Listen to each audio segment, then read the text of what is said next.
$1 million Supermans, $1 million Babe Ruths, $1 million hobby boxes, $1 million everything. Is the hobby and collectibles made for rich people? Well, tonight on The Ungraded Truth, we're going to talk about just that. Detective Comics set a record for 1.8 million. Nobody really cares. Who are annoyed that people are asking them questions, is this book banned? That question didn't exist a year ago. Somebody's submitting like 25 vintage books and getting 15 9.9s. We always think, how can it ever get crazier? And then it always does.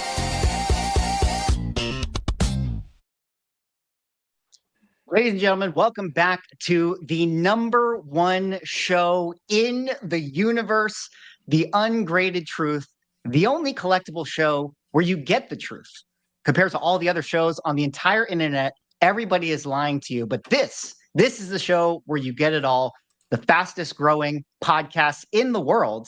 And I am joined by my fellow co-hosts, of course, like always, 99 Newsstand Manu. We got Ryan, Automatic Comics, and Rob, Neo Cards and Comics, I, of course, and Mickey Swagglehauss. Gentlemen, it's good to see you. How are you guys doing this fine evening? Well, there's some exciting things going on right now. I mean, I think we have some interesting topics to talk about, so I'm looking forward to it. Yeah, I have a new microphone for all our friends in the chat that were so kind about saying my audio was absolute crap. I hope I've satisfied you guys. Hello, everyone. Well, you know, there was a lot of haters out there on Manu's audio, a lot of people doubting us, thinking that we don't have the technical capability to keep this show going. A lot of people never thought that we could ever make it to episode #2. But here we are. Look at us now. What do you say to them, Rob? Haters gonna hate. Haters gonna hate. Well, how are they gonna hate when we have the fastest growing YouTube on all of YouTube? Boys and girls, The Ungraded Truth YouTube is a real thing. We're going to be, dropping all of our videos on it. And we're thinking like, hey, even though we stream it to our normal channels, like maybe we want to eventually stream it to an actual, YouTube that is meant for the show. But if you guys want to help us out, maybe you want to sub it up. I mean, we started the other week with 0 subscribers. Now we're at 81. That's an increase of 81 million%. If I do my math correctly, which means I think it's infinity percent. I mean, like nobody has ever grown at this rate.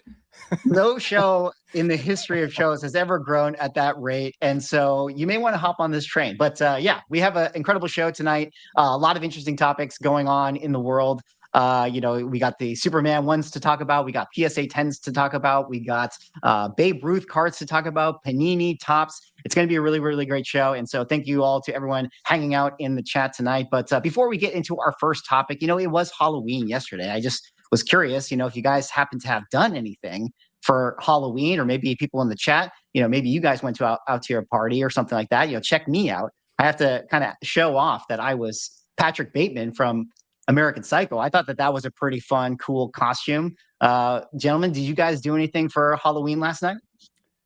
I do not go out to parties anymore. We dressed up our dogs and walked around the neighborhood so that other people could see our dogs dressed up in costumes. But that was the extent of our Halloween fun. I didn't actually do anything for Halloween. I love Halloween. I love this time of year. It's my favorite. But no, there wasn't any going out. I've got some family in town. We did some hanging out. They did some other stuff with some more family, but it was kind of just a chill night. I just kind of enjoyed the energy of October, and it kind of came and went really fast, but it's still my favorite season for a couple more months, so I'm happy. Yeah. What about you, Rob? Did you go and do anything? No. Did nothing. Do you guys even get do you get trick-or-treaters at your guys' place anymore? Like, I feel like I was having this conversation where I feel like the safe streets have become so popular now that trick-or-treaters no longer go up to like random houses in the neighborhoods. And all these years I bought candy thinking I was going to give it out, and I never do. Well, I mean, for us, like the neighbors, so we live down a hill, and we always just joke that the kids are too lazy to walk down the hill because then they got to walk back up it to get the candy. And so they stay up in the neighborhood that's up, kind of on the main hill. But it's definitely a big change, I feel like, from when I was a kid, because when I was a kid, nobody ever sat out on their porches to hand out candy or like out in their driveways. But that's what everybody does now. It's like you don't even go to a house now if there's if there's nobody outside. Like it was always ringing the doorbell or knocking on the door when I was a kid, and that just doesn't seem like that's the way anymore. But I don't know. I'm old. That Yeah. was a few decades ago. So I want to take just a second because this is important. We do have some helpful feedback in the chat. Dark Alley says 99's mic is low. At the same time, while I was asking, how's my audio? And then Richard says, little low, but good. So I am new to this mic thing and its setup and so on and so forth. I imagine if I'm closer to it, it's louder. If I'm further away from it, it's quieter. I won't interrupt to adjust the gain right now. I'll speak up and I'll stay close to the mic. But if it becomes really bad, guys, definitely let me know. It is my goal to make this very, very enjoyable for you. So I'm listening to the feedback and I appreciate it. Donnie Boy you're getting in McCoy, his what head. up? Chat's getting in his head. You're already I in my want you head. guys to know, I know, yeah, the commenters were very, very quick to point out Manu's audio issues. And I'll just tell you guys that after the show and in the days leading up to the second episode, he felt really, really bad about it. So you guys Terrible. definitely achieved it, making him feel guilty about it. But we're going to table that. We're not going to talk about mic issues anymore. We're going to go and not bury the lead here and jump into our first topic, which of course is what we got on the thumbnail. The PSA Uncanny X-Men 266 10.0 is just a day away from selling, and it's currently sitting at a bid of $8,200, which would make this, I believe, at least on record, the world record for this book in terms of like someone paying a certain amount of money for it. I mean, of course, the previous record was a 9.9 that sold in a CGC case some years back, pre comic book boom, that went for a 3,000 something. I do believe that, and I'll let you guys kind of carry over or pick up this talking point. I do believe that there was a sale on Comic Link that hasn't been entered into, the data. But two sales. Well, so we'll get with chop over Ryan here. But generally speaking, what do you guys think about this? Where do you guys see this book kind of landing? Does this surprise you that it's currently sitting at $8,200? And Ryan, let me kick it over to you since you could probably set us up with those previous sales. Yeah. So, I mean, for me, I am surprised that it's up as high as it is. So the two other sales that have been on, that's been the unfortunate thing, is that the two other known sales, at least that I'm aware of, for a 9.9, because there is no CGC 10. So the two other sales for a 9.9 CGC happened on Comic Link, which then doesn't get pulled into GPA and all that stuff. But it was for $10,000 and for $21,000. The 10,000 was more recent. The 21 was like peak comic boom. And so based on those, I was picturing this book probably going for 4,000 to 5,000, just because we still don't have that census. Like, you don't know what could be coming out there with this book in terms of tens. And so the fact that it's already getting up really close to that last CGC 9.9 sale definitely surprises me. I mean, I was not expecting that amount of bidding on this book. What about you, Manu? What were you kind of thinking about this one as far as like what it was going to hit? And you can maybe translate it over to, what we see with the multiples of like 9.8 to 9.9 or 9.8 to 10 in previous other books that have sold when they're kind of in this age range. Yeah, I mean, I was just really sort of curious to see what it was going to do. I didn't know how everyone was going to react to it. And a couple of days ago, when it was already at $6,200, I was already quite satisfied with the multiple. But then if you compare it to some of the, the history of CGC multiples, when you are factoring in a 9.8 to a 9.9, because that's kind of how we're looking at the value, right? A 9.9 essentially. For lack of a more detailed comparison, that's sort of how we're looking at it. Sometimes they do a 20x, sometimes they do a 15x, so on and so forth. But when we're talking about this book being like a $450 9.8, roughly like that, 6,200, I was already so happy. It already showed, a lot of confidence in the PSA 10. And then it just continued to climb. And I think right now, where is it again? It's at $8,200 right now. Mm-hmm. Yeah, $8,200, 1 day, 3 hours left. If it doesn't move at all, I already think this is a success. But then obviously there's a chance that it's going to move some more in the final hours and tomorrow, so on and so forth. And then, so personally, I'm very excited about it. I'm very happy to see it. I think that's a fantastic multiple. I think it shows a lot of confidence and strength. And then, selfishly, I have my own reasons to be sort of interested in it, owning some tens myself. I'm curious to know what that multiple is and what sort of math can I do when pricing or projecting what I might sell or ask for mine. And so I love it. I think this is just amazing to see. I'm very pleased already, but I'm excited to see if it does even crazier numbers tomorrow. Yeah. Well, 23,861 universal copies on the census, 4,241 of which are 9/8s and only 16 9/9s.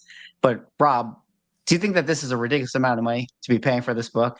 What do you think about like the PSA 10 strategy? I know we've talked about the PSA 10, 10 bigger than 9.9 concept here, but do you think that this is manifesting in real time? I wonder how many people don't realize that PSA 10s are probably going to be a little bit more common than a CGC 99/10, and that this ends up biting them in the butt at some point in time.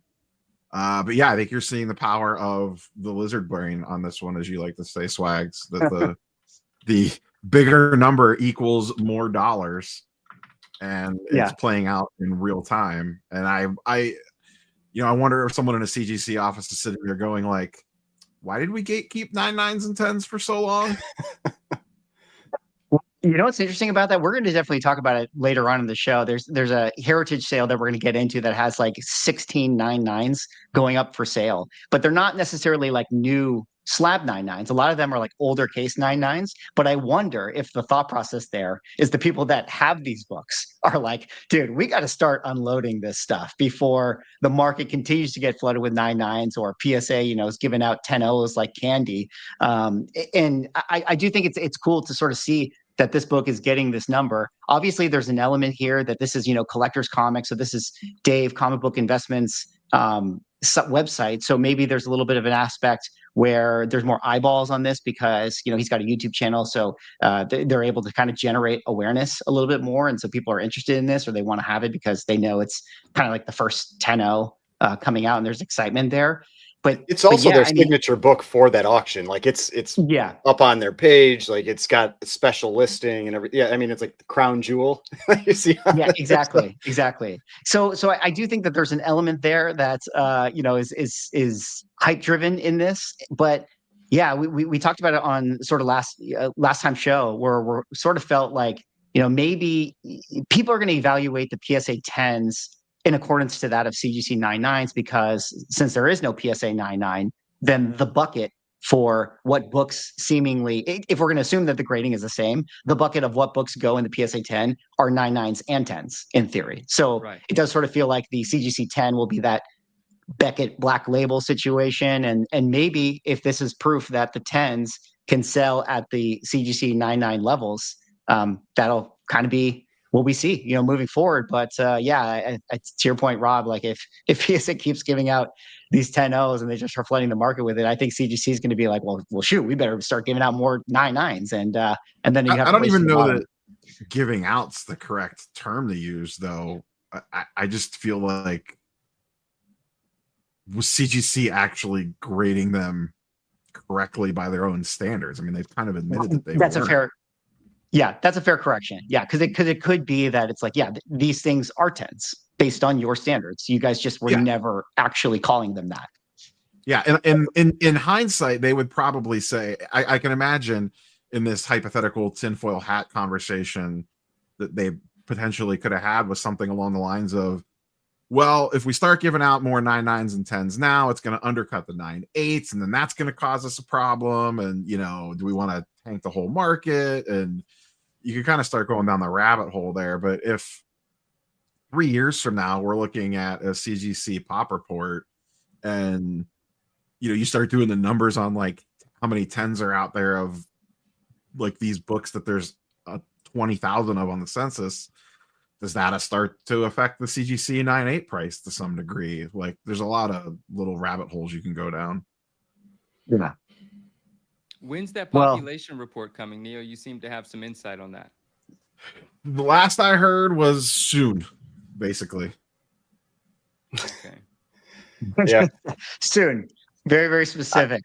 Yeah, because I mean that is to me that is one of the most important things. Like, but ultimately, I think long term we'll find out if a PSA 10 sells for. I don't think it'll ever sell at a CGC 10, but will it sell for between a 9/8 and a 9/9, or will it sell between a 9/9 and a 10? Like, where is it going to settle out? And we need more books to sell.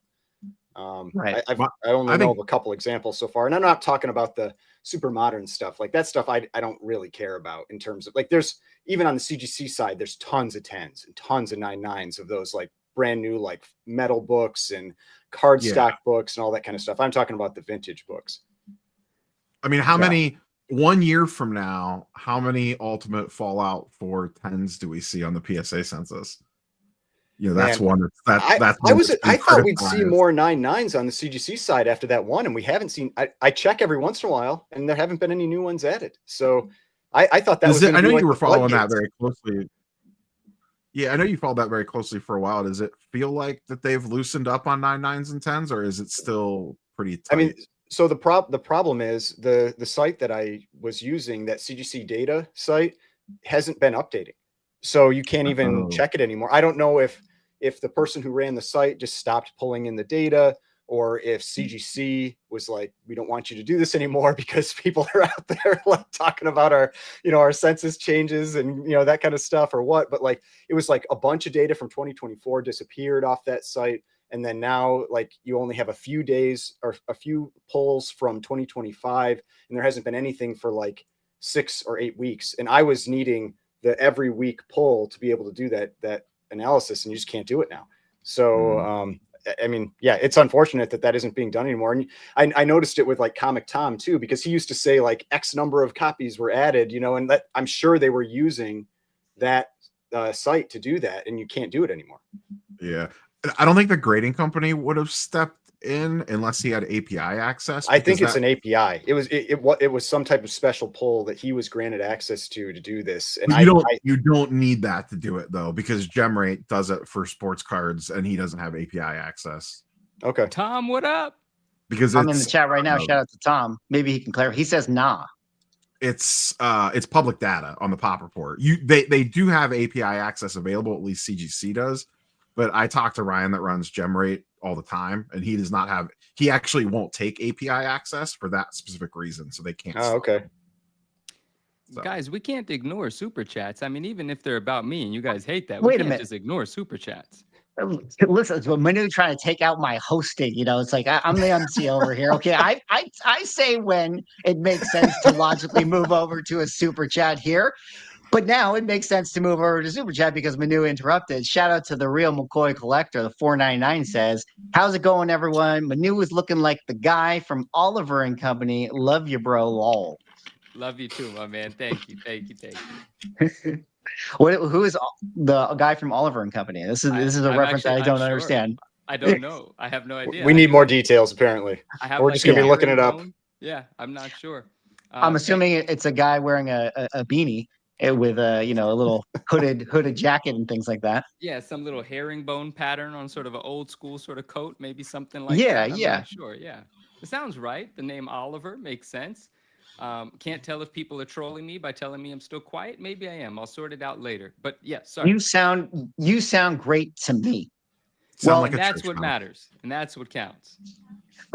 Well, speaking of the X-Men 266, it is a PSA 10, but I don't want to kind of not talk about the fact that here at the Collectors Comics, their auction that is going to be going, I think, finalizing in a day, like we said.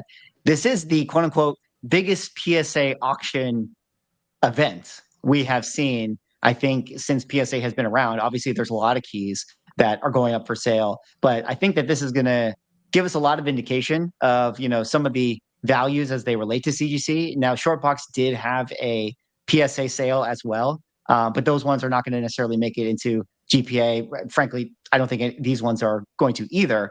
But I did kind of notice, as far as like just eyeballing some of the Shortbox sales, like they were close to CGC value, but maybe within 5 to 10% under. And I don't know if that's because that's Shortbox, like, who maybe doesn't have the same kind of eyeballs that a Heritage would. But I thought that was either. Yeah, I mean, I noticed the language they used. Yeah, the language they used was like within the fair market value range. Not which that can be kind of broad. So I wasn't sure how to take that, because it's not sales that you can really easily go back and check. I actually asked them if they report the sales, and the answer was, we do. We are linked with GPA, and we are working on Go Collect currently. So apparently the sales from this auction are going to get recorded. Not if they're PSA, though. Yeah, GPA won't GPA report. track PSA sales. No. Oh, okay. That was the specific. Okay, I gotcha. We need to get them on board then. going over the Golden Age one, I think this is kind of a cool Superman #3 right here in a PSA 3.5. Yeah, there were a Coming- few surprising books in that, because I went through and kind of like marked a few to save to make sure I could go back to them, and there are a few like bigger books that are in Yeah. this auction for sure. Coming from the sports card side of things, the fact that PSA was even, would you say like 20% is a fair number? Like they were within at least 20% of CGC prices? I think seemingly they were. Yeah. Okay, so let's just assume that for the sake of conversation. That's actually pretty good, I think, out of the gates. Because in cards, like a PSA 10, the same card in a CGC 10 will sell for 60%, like 40% discount easily. Right. So, I think probably the big difference there is that with a PSA 10 versus a something else 10, the risk of you not crossing over that 10 is pretty high. But when you're talking about comics where you're looking at like a 5 versus a 5.5 or something like that, the risk is very low in terms of value. So if you're watching a book, you can, and you've got front and back pictures and you see what the grade is that they give it, you can do a pretty good assessment yourself on that book if you want. And so I don't think the book is going to ever go below maybe like 20% less, hardly, for like the mid-grade type stuff, just because the ability for somebody to buy it, crack it out, resubmit, and make profit on it is too easy. It's the same reason like the CBCS books tend to be capped at kind of like 10 to 20% below CGC, because once they get much below that, it's just like it's printing money just buying them. And so that's why I think it's a little trickier on the card side, because that getting that 10 is just, I mean, it makes or breaks. It's such a huge value difference on the cards. Yeah. Yeah. Still though, that still seems pretty good right out of the gate for them to be within a 20% margin potentially. And to your point about the Kraken like resubmit thing, if someone wants to play that angle, from everything I've seen of the books that I've looked at, PSA has extremely detailed graders notes compared to CGC. Yeah. So you probably actually have a better idea of what that book actually looks like from I think I could bump this or something. Oh, we might have to get into that later on. Yeah, go ahead. I was gonna say we might have to get into that later on when we talk about the More Fun 73, which I thought was interesting because that was like the first book seemingly that we got to see 3 different grader notes on the same exact copy within like the last couple years, and it's kind of interesting to see what each company identified and how detailed they were about those defects. Yeah, I mean, from what I saw, it looked like they had possibly the best graders notes. And now I know a lot of people have been just wondering, like, does that carry through as they build up in terms of volume? Like, do they start going like, we don't have time to write all this stuff out? But I mean, yeah, their graders notes looked really good. That's what I've seen from the beginning with PSA. Yeah. Well, Uncanny X-Men 266 10.0, $8,200, 28 bids, 54 watchers. We'll see if it gets another couple bids in. I mean, there's still a day and 2 hours left. I'm not sure how Collectors Comics auction works, if it's one of those like everyone has to kind of jam the bid at the last moment, or if it's like I think it has a firm stop, but I don't remember for sure. So it's possible that we see this maybe get a few more bids in, before it ends up closing, and we'll see if it ends up being a 5-figure book. But until then, we'll have to report back and go from one grading company of PSA to another grading company, CGC. We had a few different things I thought were interesting to talk about with CGC. I mean, Manu has a interesting little story that he's going to tell us about a book that he saw. But before we get to that, I did want to just use this slide of the CGC Todd McFarlane signing to talk about a video I made the other day, yesterday actually, that was about how Sean Caffrey announced that they're going to be doing CGC signed books, and on their pop report or their census, you're going to have the ability to sort said signed book by creator. So if there's a issue of ASM 300 and you're wondering, well, how many of the ASM 300s are signed by Todd McFarlane and how many of them are signed by, say, Stan Lee, you're now going to be able to break that out. And to me, like, it felt like, cool, that's a great feature. I would use it from a collector standpoint, but also it was kind of a clear indication to me that I just think that they see signed books as like the next frontier, like the next place for them to really, grow and to generate revenue. So they probably see it as like, hey, it's really on us to build out the tools and the infrastructure to have these resources of people that are going to be utilizing these sign book features.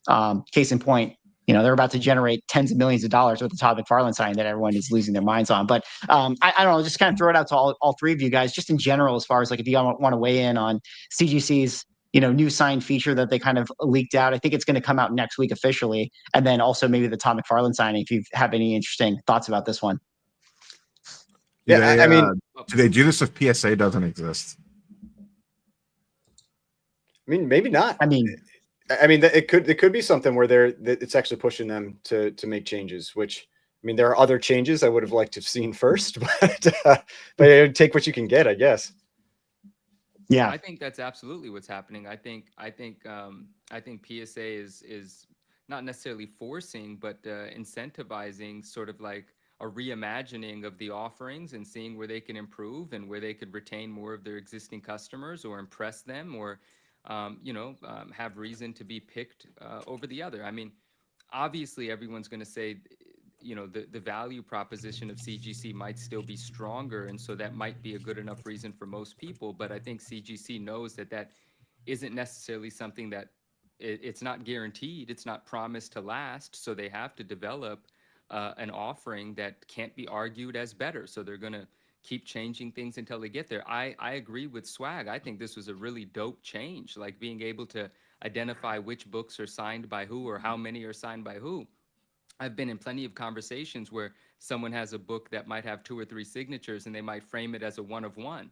And I would tell them, well, you don't know that it's a one of one. If there's 37 yellow labels, you actually have no idea who signed them unless you have the cert number. That's the only way to know who signed them. You look at the cert number. But if you're not privy to the cert number, you're just looking at the number on the census or the POP report, you actually have no idea. And I went through something with a personal book of mine. I wanted to confirm if I had the only one signed by Stan Lee, and CGC did some favors for me. Everything short of giving me the cert numbers, which I said, I don't need the cert numbers. I just need to know, do I have the only one? They confirmed it, but this would allow me to do that without having to, have the conversations or sort of hope someone is willing to do some work for me where they don't have to. I think this is fantastic. I look forward to other changes that they're going to make too.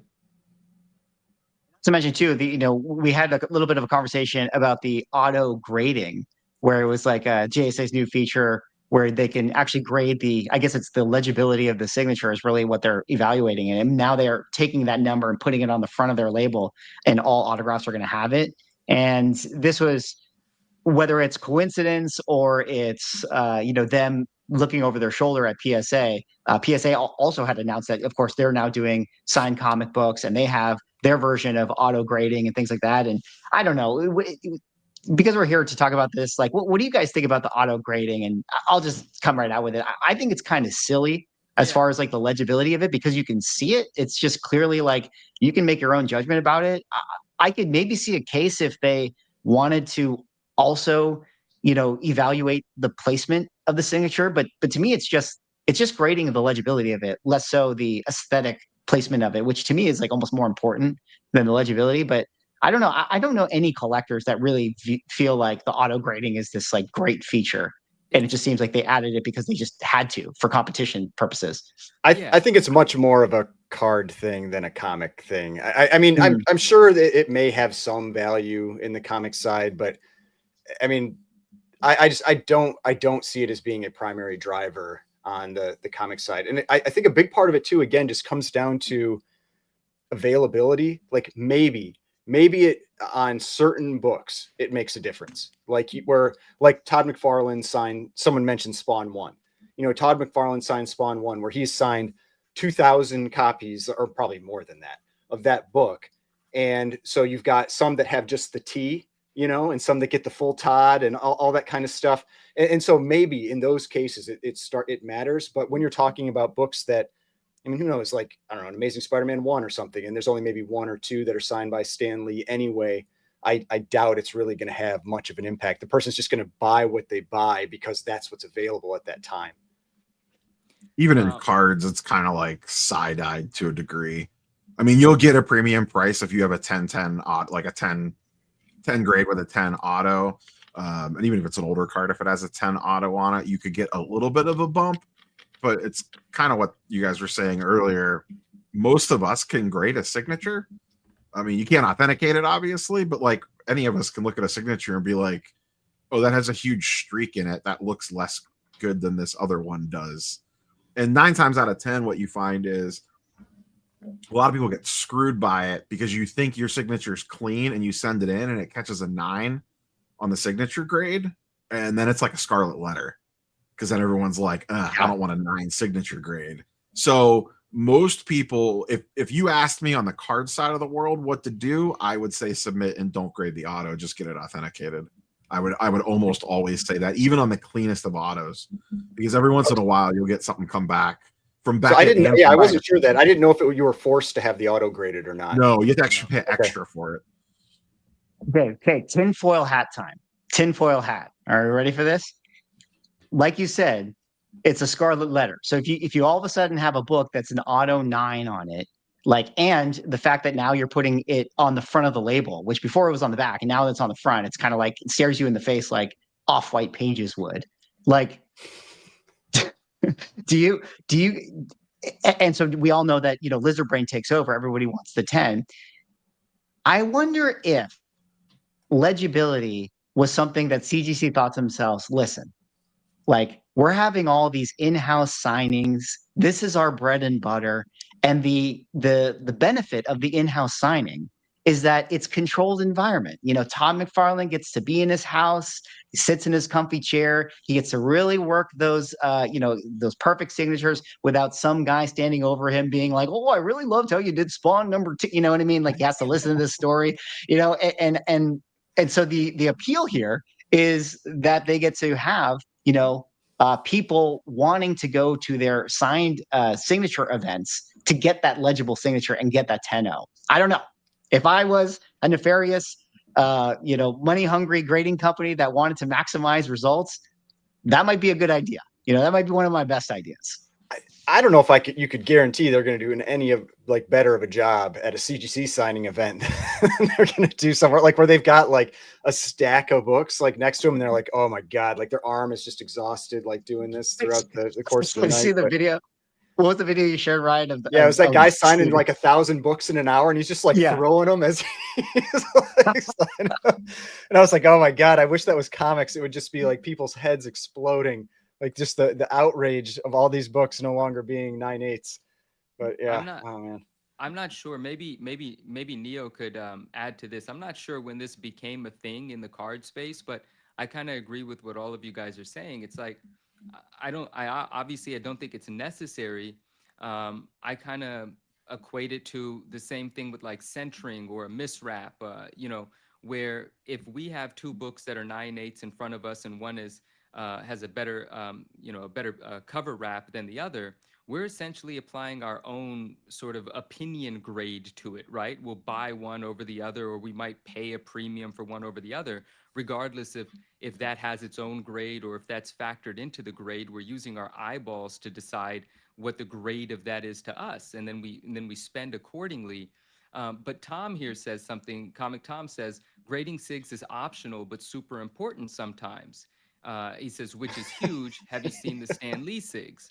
Right? Oh yeah, this video. And so it's footage from the Todd McFarlane event right here from the picture. All right, so sorry, Badu. You were bringing up a good point. What Comic Tom was saying. Yeah, he said grading SIGs is optional but super important sometimes, which is huge. Have you ever seen the Stan Lee SIGs? And of course, I've seen the Stan Lee SIGs, because one of the things, a couple of months ago was that 10-book submission with the wildest, most destroyed-looking Stan Lee signatures ever. And those people, whoever submitted those books, actually opted to have them graded, and they all got like a grade of a 3. But it was the question in my mind is, why is that necessary to do? We can look at it and see that it's a very, very bad signature, right? But now, I guess, in this environment where we want to put a monetary value on anything, right?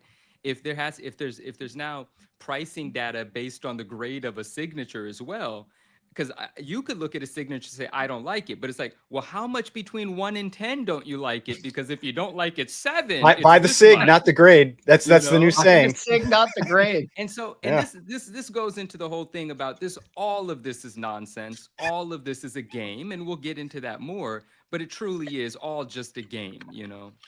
Well, we can kind of have that be a perfect segue into the Upper Deck president talking about how we're in a collectible bubble, and this being kind of the title of our show. But I want to get Rob before we really jump into that fully, like to pick off what Manu was saying there, or do you think there's anything to my little tinfoil hat idea of like they're doing the signed events, they want to get the legible signatures, it just sort of makes sense. I think that's a little too tinfoil for me. Oh, come on. Get on the tinfoil hat train. This is the ungraded truth, okay? I have it. I have a tinfoil hat somewhere around here. It's up. It's up there. Actually, it's right up. I don't think you can see. It's too dark. That little. Fair right, enough. Right there. That little bit of silver right there is an actual tinfoil hat. I like it when you put on the tinfoil hat. Okay, well, if this one's not tinfoily enough, it does seem like, whether it's nefarious or not, it is about money, the way that Manu was kind of talking about it. But I guess we can kind of now jump into this topic officially. And maybe, Rob, I'll start with you on this one. The Upper Deck president made a post the other week about how he feels that everything is a speculative bubble, that the little collector has been priced out. Hobby boxes are too expensive. Concert tickets are too expensive. I'm not saying the sky is falling, but I'm saying the sky is falling. It's not aliens, but it's aliens. That's basically what his statement was. What did you kind of think about what he came out and said about, as far as like how he feels about where the current state of the hobby is and cards and trading cards and collectibles? Why do you think he made the statement? And what, maybe more importantly, has sort of been the conversation, at least in the card side of it? The part that I found the most amusing about this is when he talks about $1,000 hobby boxes and the prices that they go up, because Upper Deck has the most draconian distribution policies ever that artificially inflate their box prices. So I found it amusing that he's going to call out others for the thing that his own company does. Like they legitimately restrict online sales to like 2 or 3 sellers in the entire nation for pre-sales. So it allows them to dictate the entire market in regards to pricing because no one else is allowed to sell early. So David Adams and Steel City basically control the market on Upper Deck product and set the price, and no one else can come in and undercut them. It's hilarious to me that Upper Deck was the one that came out and was like, oh, expensive box prices. Like, yeah, no kidding. You guys have your hand in that too. I found that part the most enjoyable out of this entire escapade, if you will. It just makes really no sense. If he was so worried about collectors being priced out of it, I mean, okay, you're the president, just print more. Yeah. Like if it's sold out, just print more. Yeah. They did this stuff with Marvel stuff all the time. I mean, part of this is kind of like, do they just feel sad because they're off in the corner and no one really talks about them that much? That's what I think it is. That's what it comes across as to me. They've lost the Marvel license. They have hockey, which is good, but most people in the US don't really care. They got knocking DC on our license. Canadian fans right here. Like, yeah, they just got the DC license. They really haven't done a ton with that yet, though. Batman Metal's coming out soon, so we'll have Batman PMGs that everyone will be losing their mind over. But I don't know. This, I mean, he says some stuff in there that's not necessarily wrong. It's just a lot weird. Of stuff that's not wrong. It's just weird coming from someone that has some control over this to a degree. I don't know. That's the weird part. The weird part is the why. And that's also the fun part to think about. Like we have done, amongst ourselves, like, why is he saying this? Like, what is it? Is it because he's a little pissed off that Fanatics has the limelight, that Fanatics is doing so well, that Michael Rubin is doing so well? Is this his way of thinking of trying to position himself as someone that is for the hobby, for the collecting community? I care about your well-being. Don't blow your life savings on cards. Like, is it that sort of manipulation in a public forum? Or is he having a moment where he's really thinking? That was the whole thing to me. It's like, why would you come out and say this? None of this is this isn't. I mean, it's profound in some regards, but it's pretty basic stuff. Like a lot of this is true. A lot of this is real concern. Yes, the entire market is propped up on speculation, but it kind of has always been like everything is about speculating. You know, quite frankly, there are collectors that buy to collect, but the market is sort of Lies. energized. Yeah, well, There are no collectors. well, There's no collectors anymore. the market is sort of fueled by the people that are speculating on what a collector might collect, right? It's still speculative. You know, someone is selling to the collector. It's not always the collector that's out hunting as much as the flipper is hunting, right? Or someone that is looking at it as a profitable mechanism. So what was That's interesting what I was. to me why? Comment broke me. I was thinking the same thing. Well played, eggplant comment. Oh, Well, man. comments God. well played. I tell you, I Come gotta on, get come this on. under How you gonna control. do them like that? How you gonna? I knew it's the John Cena of audio, bro. I want to let our friends in the chat know that this has been sabotaged by the three gentlemen on the screen, because they tell me time and time again, your audio's good, your audio's good. Then I come No, on, not the Yeah. three. and No. no one can hear me. Yeah, Neil's the speaks only the one that truth to keeps you? it real. I don't know what's happening You here. So I sound want- fine. Oh, Sounds totally clearly, fine. It's totally clearly. fine. Like I don't know Oh what my everyone God. in the chat's hearing No, is no, right now, everyone but in the I'm chat good. can't be Definitely wrong. not No, no, fine. chat, you guys can't be wrong. Well, now our friend RMS says the audio is fine. I am yelling into the mic at the moment though, so that might be Hey, why it's fine. RMS, hey, RMS is a real one right there. You know, You're like he's got your back, Manu. like Swag's Automatic and me have PSA 10 audio, and you're coming in with like CGC 9.2 audio. Grade these decibels, Neo. Hey, listen, here, check this out. Check this out. I was trying to be good. I was trying not to interrupt. I was trying not to do my own thing in the chat. But I'm talking, Swag pulls up a video, some guy throwing books around. I'm talking, I start seeing Neo doing this. All bets are off. I'm in the chat. I am going to have my conversations, and I'm God. going to yell into this mic. Love everybody. And we're giving away books soon. We're giving away books soon. We so are going to give we are going to give away books, and you know Manu might pick the winner. So you know if you're somebody who's making fun of his audio, it might hurt. RMS your is chances. already- if you're being constructive, I actually appreciate it. You know, this is something I wanted to say about people in the chat. Like, I mean, in the comment section, some people are kind of mean, some people are very helpful. But at the end of the day, I'm still reading them. You're still speaking to me. If you want me to improve my mic quality, I take that as like you saying, I enjoy the content, but I want to be able to bear listening to it. So I take it as constructive criticism. Keep it coming. I read it all. I take it all in. I want to make improvements, and I appreciate you guys being here. I love it all. Oh, man. This never dies, though, you know, because one day you are going to turn up the gain, as Mighty says. But Yes, turn up the even gain. when That's the it gets, tagline. even once it gets Just keep balanced, saying it's low. It's still Eventually, going to he's just, be his yes. voice is just like booming. Yeah. No idea. I bet you it's something on Swag's end where it's like he just has to go into his interface for StreamYard, and my channel he just for some reason has turned down. That's what we're all going to find out eventually. I've definitely been turning yours down because your audio is in a speculative bubble, just like the president of Upper Deck says.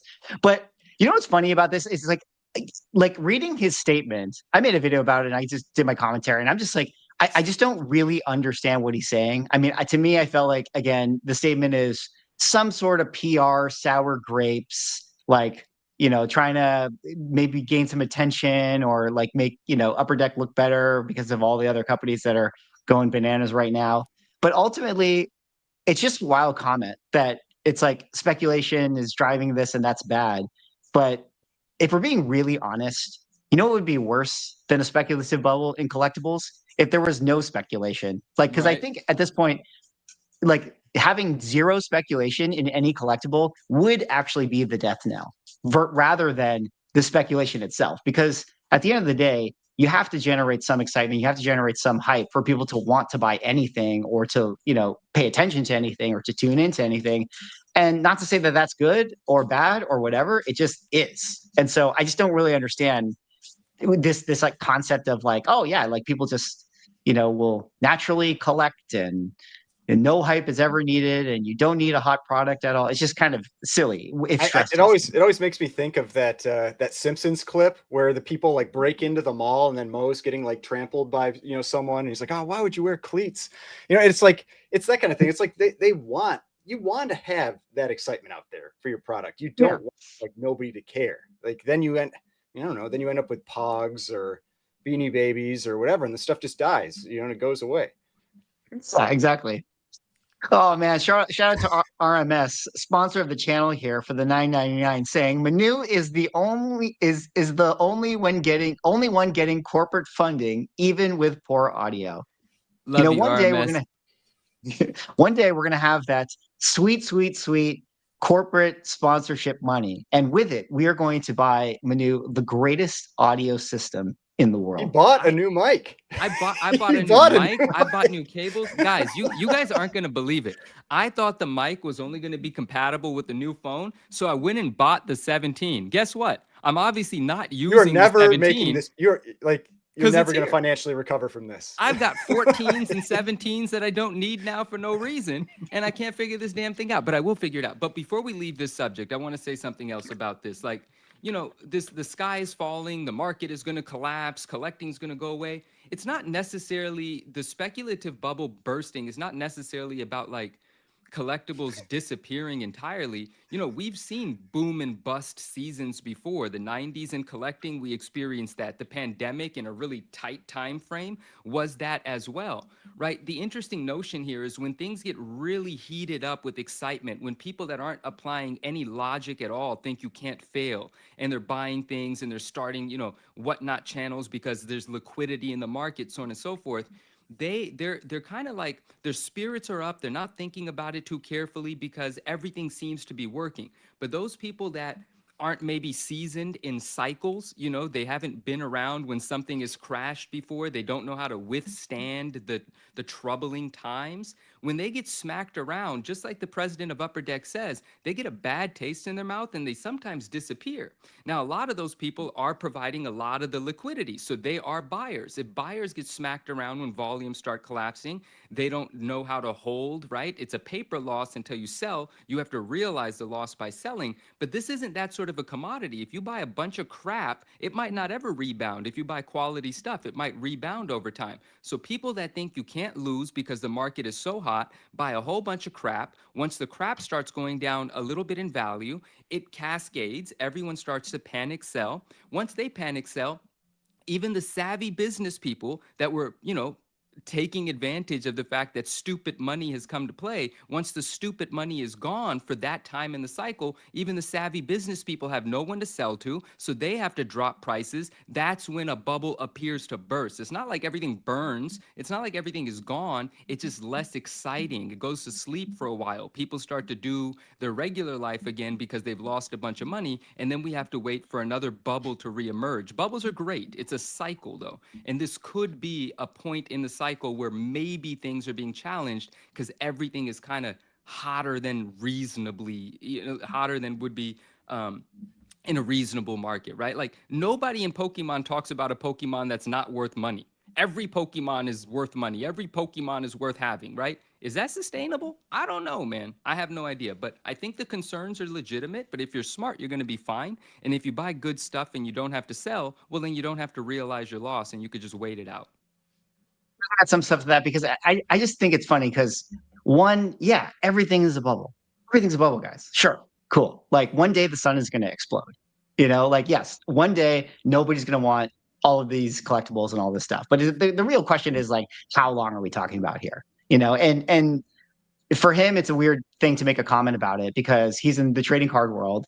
Like if he wanted to make a comment about like Labubu's are in a bubble, like that seemed to be like a very clear thing because it's like this is a new product coming out of nowhere that everybody is going crazy for. But trading cards seemingly have been around for X number of years now that people have been into them since like the 60s and stuff. And seemingly, is it going to be around for the next 5 to 10 years? Yeah, of course. Like why would it not? And so maybe 11 years from now, it's all a bubble and it all comes crashing down. But like until then, who cares? Yeah, I don't buy like a CEO having a, like his conscience coming in and thinking that he's got to like speak out for the collectors. I don't see that. Like it's got to be some angle, or it's just like the fact, like you said, that he's just mad that these other companies are doing better than his, and he just kind of maybe wants the limelight or something. It just doesn't. Yeah. I don't know. It didn't sit right with me the instant I saw it, and it'd be hard to convince me that there was any like altruistic, like actual feeling behind it. Let's have him on Yeah. the channel. Let's ask him his why. I'm sure he'd give us a straight answer. Right? He did an interview with Darren Ravel over at Collect. I haven't had a chance to pick apart the whole thing yet. So if you want more context, I think that went up yesterday or the day before. That's what we've been Yeah. seeing clips from, right?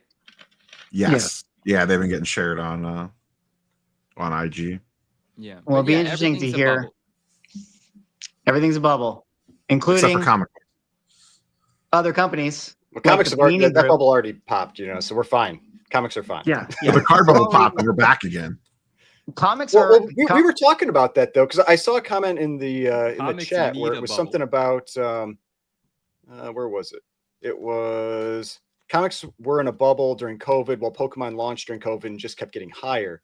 And we talked about that some in like our I think that was in our private chat. I don't think that was in the video 2 weeks ago, where it depends which market you're talking about in cards, because like with comics, if you go over to like Go Collect and you look at their little like price charting thing, you see like modern comics actually going up, and it's the silver, bronze, copper going down, and golden age are continuing their kind of like gradual trend up. In cards, like, because I have a number of like vintage Pokemon cards, the ones that I bought from like 99, like the real early stuff, like, and I bought that during the kind of the COVID boom, those are still down and down by a decent amount. Whereas the stuff that I bought that's from within the last about 7 years, where I bought like PSA 10s of either like trainers and things like that, like those have actually regained their value and gone up. And so there are certain like segments of the card market that are actually still down from those COVID prices that they hit. There's an interesting development, and I still can't quite put my finger on it as far as like vintage compared to modern. Like for all these years, you would think that like vintage would be like safer and the better thing to buy because that's going to be the original stuff.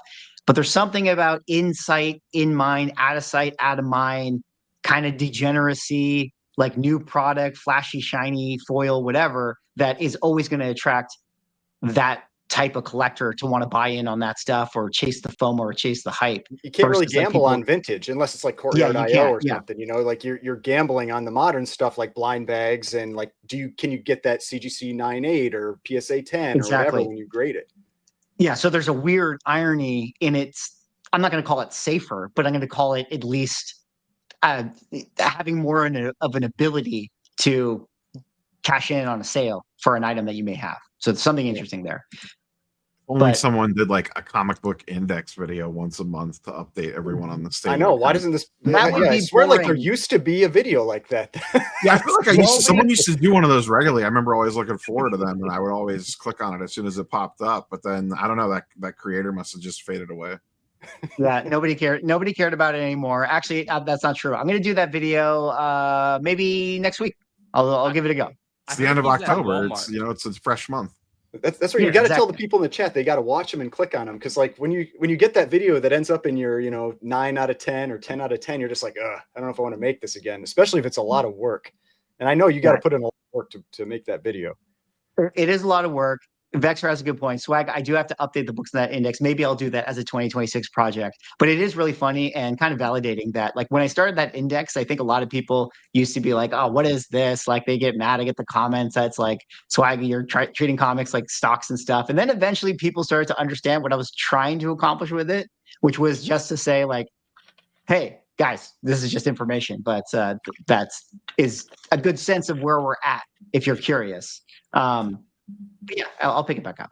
But we're going to table that. We're going to jump into this news story here. And I'm going to look over at Rob with this one. This is from your Instagram, a post that says Panini Group exploring sale, Topps named as potential buyer. I think I heard that this was not maybe going to happen, or maybe like someone at Topps made a statement that it doesn't really make sense. Talk to me about this in terms of, is this like a WWF buying WCW situation here? Like what's going on with Panini Group? So this came out, and then the next day, Fanatics was like, nah, bro, when asked on the record, which that's what they would say, whether they were actually willing to do it or not. Like they're not going to come out and be like, oh, well, actually, since you asked, yes, we are looking at buying them. Like, of course, they're going to say, no, they're not interested. And maybe they're legitimately not. I don't know that I would compare it to WWE buying WCW. Panini had a little bit of leverage a couple of years ago. They don't really now. They have some stuff that's juicy, mostly overseas and mostly like soccer and sticker stuff. They had some leverage over Fanatics a couple of years ago when this deal almost happened because they still had like 2 years left on the license for NFL and NBA. And part of the deal would have been for Fanatics is they get access to the license 2 years early, and that would have been a huge revenue driver for them. The problem now is that Fanatics now has the NBA license. It's switched over. We've got to that date, and NFL switches in April. So from a US perspective, there's not actually a lot that they're buying other than the IP of the brands that Panini has. So like if they wanted to make Prism or National Treasures or Flawless or something like that, they would have access to those brands to make it. But that's all they would really get out of it from the US standpoint. So I don't How much know value that do you think Fanatics really needs to do that. Not Yeah. saying that they how much wouldn't. value if do you the think price those was brands cheap enough. have? Some for sure. They have a lot of name power. Absolutely. Like Mm. if they got those sets, they would be able to print them and they would do very well. They're going to do very well anyways without them. I think that's where the math equation comes in, where if Tops and Fanatics combine for pennies on the dollar, they're probably interested. If they have to pay some ridiculous market price, they're probably not interested in it. And the other key thing to keep in mind here is that they're both companies are suing each other and they're in a massive antitrust lawsuit against each other. So there's that weird component to all this as well. Like part of the jokes floating around this week were because Panini is suing Fanatics for being a monopoly for having all the license.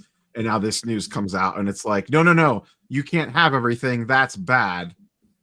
But how many zeros do you want to put on the check? We'll sell to you too, which is like the exact opposite of the argument that they're trying to make about them being a monopoly. So and I thought maybe you have the answer for this because I don't know enough about the sports card side of things. Like with Pokemon, they do reprints of their sets like over time, and so like having printing capacity really matters. Does that matter on the sports card side? Like, do they do reprints of sets, or is it basically like you get a big drop and that's it? No, it's one and done. It's one and done print Okay. run. They don't go back and reprint because most of the cards have serial numbered hits in them. That's what I was wondering. Yeah, with the serialized stuff, like if they can't really. Yeah, even a do set that, basically releases and that's it. But they'll have a set come out. They'll have like 2 basketball sets come out every month. Like they'll have Tops, and then they'll have Tops Finest, and then they'll have Tops Chrome, and they'll have Tops Sapphire, and then they'll have this, that. So like they could keep mining the license left, right, and center, but you're only getting like one print run of that release. Now, some of those print runs are huge. And Fanatics already bought one of the other things that they did a couple of years ago that kind of spurred Panini to the antitrust monopoly tactics of the lawsuit was Fanatics went in and bought the people that made Panini cards, that printed the cards for Panini. So Fanatics actually owns the factories that print Panini cards already because they bought the print group that serviced them. I think that was like a year or two ago. So because that was a big deal because Panini was like, our stuff's getting pushed to the side, our stuff's getting lower print quality because Topps is making it now and they were favoring their own products allegedly. So it's been a mess for a few years now since Fanatics entered the space. So where do you think it ends? Do you think that this Fanatics set one day is just going to write a check and they're going to gobble them up? That's where most of this antitrust stuff ends. And I don't know if it's even that they gobble them up. They might just write them a check to go away and not even want any of the IP to go along with it. Once again, I think they would take it, but I don't think they want to pay a premium for it. So it's Got it. Maybe what could potentially happen, and one of the things that some folks were speculating on is, do they have like Citigroup is the one that's handling the potential sale, like if they get pieced out for parts, because there's like toy companies that are interested in them. There's some other folks that aren't necessarily card related that are interested in them. So it's like there's a couple companies come in and someone's like, well, I'll take this part and I'll take this part. And the branding for like Prism and NT and like the card brands probably don't have a lot of value on their own. So maybe Topps and Fanatics is like, sure, if those are cheap enough, we'll buy them. But maybe they don't come in and gobble up the whole company. So there's a lot of different ways that this could go, basically. Got it. Well, very, very interesting stuff as far as the sports card hobby is going on. But we got to swing it back over to comic books and to the spirit of the thumbnail. where this is for rich collectors only, I have a little bit of a gripe, a little bit of a rant to go on. Okay. When is it that we're going to have, average Joes like me be able to afford top of census Superman ones? Okay. The Hey, rich you're the people. jerk that outbid me. Yeah, see, that's true. That's true. But then I got outbid multiple times. These rich jerks coming in, buying up all these collectibles. As you guys can see, my secret maximum bid was 28,000 at one point, and I got outbid by just a little bit. As the book now sits at 1.525 It's got even more million. bids from what I posted on Instagram, like, I don't know, 2 hours ago or something, or 3 hours ago about this. And it was at like 1.68. So it's already getting even more bids. Unbelievable. Already sitting at $1.8 million. This is going to, even if it finished at this point in time, would make this one of the most expensive comic book sales of all time. But what's interesting about this, if you guys don't know the story, a recent Superman #1 has been unearthed. Heritage Auctions, which has their signature auction coming up later on in the year, in November, actually this month, is going to be, doing a bunch of major comic books. This one being kind of the flagship book that they have in that auction. This was apparently recently found in an attic in Northern California. Apparently, the kids were going through their moms or their grandmas' like old stuff and just happened to find this book. And they sent it into CGC. It got a CGC 9.0, which instantly put it as the highest graded version of this comic book, which of course is, the Superman #1. And now this is on Heritage, people thinking that this could be the most expensive comic book that when it's all said and done, that does get sold. Of course, the Action Comics #1, the first appearance of Superman in a CGC 8.5, sold for $6 million a couple years ago. But Ryan, why don't we start it off with you here? You made your video earlier today about this one. Superman #1, top of census, 1.8 million. What are your thoughts on this one? Yeah, I mean, I had some I had some thoughts generally about this. I'm not convinced it's going to be the most expensive book that sells or that will have sold. Obviously, there's the Action 1, the Mile High pedigree copy that hasn't been graded. That is the most expensive comic book that's in existence, assuming it grades the 9.2 that people think it would grade if it got graded. But if for people, if they're not aware, the book that's sitting right below this book is the Mile High copy, the Edgar Church copy of Superman #1.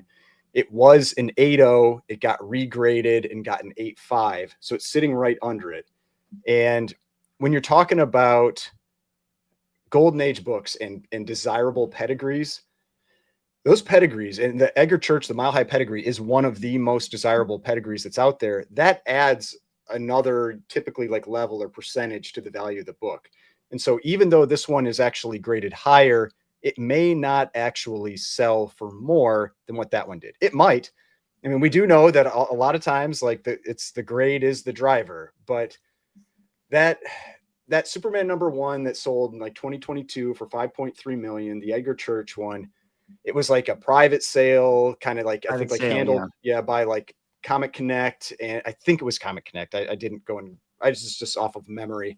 But that was one of those sales that just at the time, it didn't really feel like would it actually sell for that if it actually went out on the open market. And now this one is on the open market. And so I wouldn't be surprised if it went for like 4 to 5 million, if it actually slipped below that Edgar Church Superman #1, especially now that the Edgar Church is an 8.5, that it's only a half grade below this. And so, yeah, that wouldn't really surprise me. And I mean, obviously I love seeing record sales, so I'd be happy to see it, go for more. But I've seen people in my comment section on Instagram saying like, they're thinking 6 to 8 million or 8 to 9 million. And I feel like sometimes those levels of expectations are what set people up to go like when it doesn't sell for that, they're like, oh, like everything's crashing. And it's like, I mean, you got to kind of really like when you're looking at books at this level, you got to look at this book compared to that Edgar Church book. And that Edgar Church book, it has some flaws that do hold it back, like some small amounts of staining and things, but it's a nicer looking book. The Edgar Church is.